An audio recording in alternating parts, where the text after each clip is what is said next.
Originally, we looked at doing shop fronts, but then as the plans were developed and it was just got bigger and bigger, and it's like, no, let's do this. Let's actually have not shop fronts. We wanted spaces where people could use, that families could use. At this care home in Birmingham, they've built an entire sensory street. A shopping street complete with a tea rooms, a sweet shop, a butcher's shop, a phone box, a garage and a post office. That's half a phone. Oh wow, that's massive. What sweets do you want from here? Have you got your money to pay for it? No. Oh! And then at the end of it, parrots, guinea pigs, ducks and a couple of hungry goats, all designed to stimulate the senses of the residents here. I went around this morning on my own, and first of all I met the parrots, and I sat down on the bench and they shouting, hello, hello. I love it here, it's lovely. The people that run this care home were inspired by seeing similar ideas on a visit to the Netherlands. Made me jump. It's going to nearly eat your finger. I think it's excellent. It gives them a talking point. I'm 99 now, and I shall be 100 in a month. No. Yeah. When will you be 100? Yeah. When? On the 7th of October. More than half the residents here are living with dementia. One of them is Viv's mum, Audrey, who's 90. She's been at the home for 2 years now. Jam or cream or both, Mum?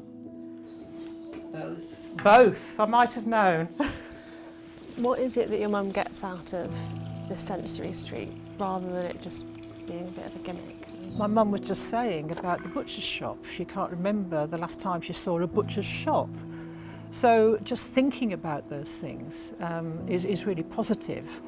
How she felt when she was younger, the places that she visited when she was younger.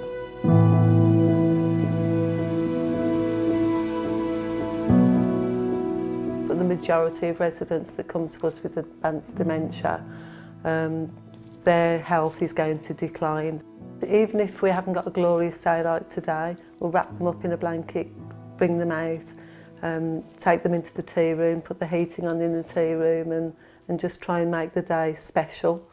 If you have advanced dementia, you may not necessarily recall what's happening, but if just in that moment there's a connection made, a smile, a laugh, if you can do something that just improves that day, then that's the most important thing. I do have absolute confidence that she is in the best possible place, as opposed to some of the others I've seen. She takes part when she's asked to and seems to get something out of it. We did last year a Zumba demonstration. I was roped into that, and I asked her what she thought of it, and she announced that it was a very strange experience. You thought it was a bit strange? Yeah. Yes. I still do. You still do? I think Zumba's weird too.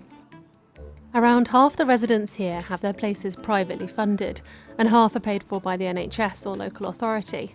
The care home's run by a charity and also does fundraising to pay for some of the facilities. I jumped out of an aeroplane at 13,000 feet to raise money for Sensory Street, and I'd do it every week if I could. So it wasn't really a chore?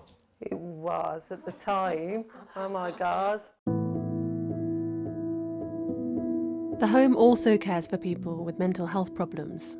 Chris and his wife Jane have been together 22 years and were both enjoying retirement.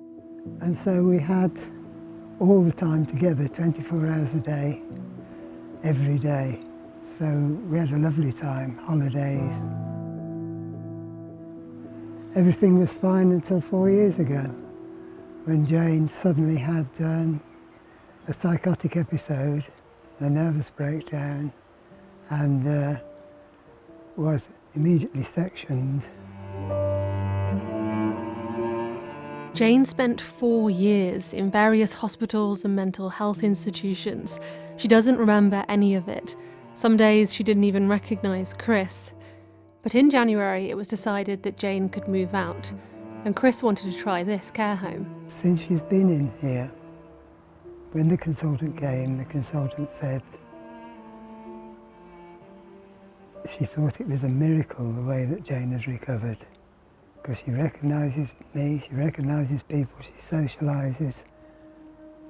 She loves the tea shop, and when on special occasions like Valentine's Day, they set it up as a Valentine's Day restaurant, and that really touched Jane, you know.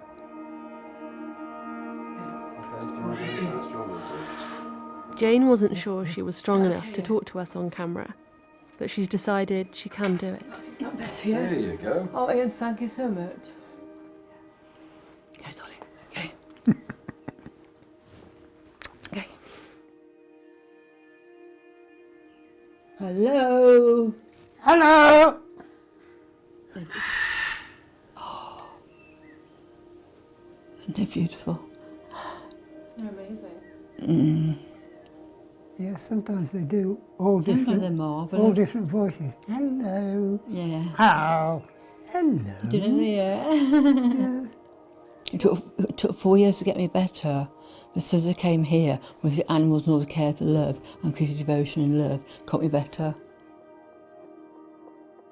Jane, you've done so well today. You've been so walking so well everywhere. Love your Chrissy. And sleep well tonight. Love your pop chick. And I just write on the back. Sound of the pound. I'm so normal. Transformation, amazing and fantastic. That's finished now. do you do those, Chris? She likes it. I love it, I love it, I love it, yeah. Catrin, I love it.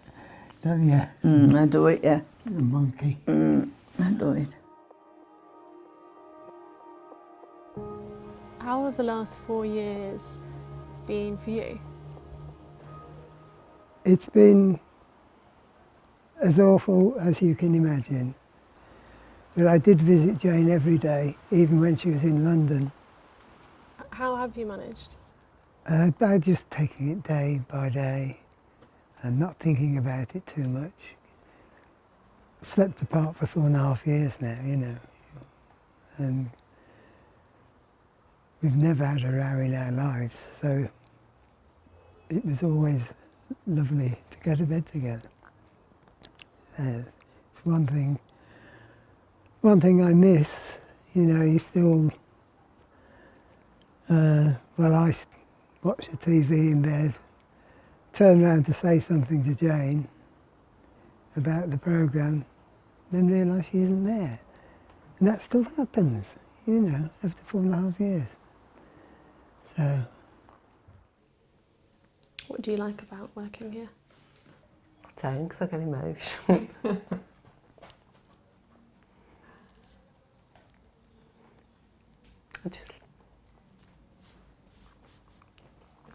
It's family. Everything it's not just me, it's everybody that's here. Domestics, carers, caterers, everybody. Isn't it?